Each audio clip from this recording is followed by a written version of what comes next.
I'm Dr. James Bearden, a medical oncologist, and I'm Vice President of Clinical Research at Spartanburg Regional Healthcare System and Medical Director of Gibbs Cancer Center, and I'm honored to be receiving the Association of Community Cancer Centers Award for innovations.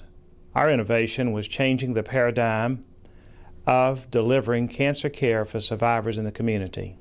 Then the other thing that we want to do is look at prevention and look at what kind of opportunities there are for, and also what the risks are for any other malignancies.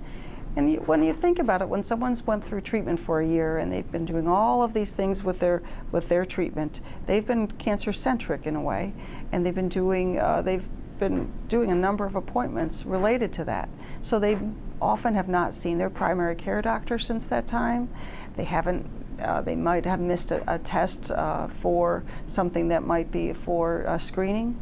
And so just an example of that might be a breast cancer patient might not have had her colonoscopy, but she might have done everything she needed to do for breast cancer, but now she's 52 or 51 years of age and she didn't get to go for that screening colonoscopy. So it's a great opportunity to look at screening and what are the national guidelines, and just reinforce to patients what are the minimum qualifications for screening.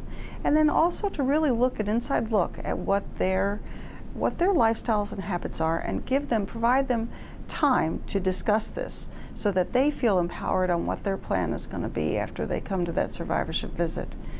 And that's a different approach when you think about the average office appointment being 20 to 30 minutes and the average questions that someone asked being 2 to 3 questions. So this is much more interactive, and the goal is that patients will look at their life and then find what opportunities they want to do to create some change towards a healthier lifestyle. There are also a lot of items that there's just not time during the active care of a cancer patient to discuss.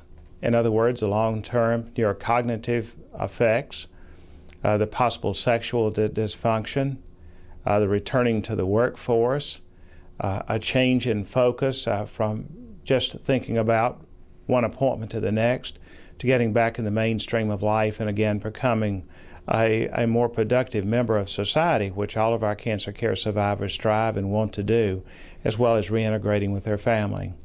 The survivorship program was set up to provide them with this summary of care, both written and on a flash drive, to arrange for their follow-up care with a primary care physician, but also to try to provide counseling and teaching about what had just transpired with their treatment.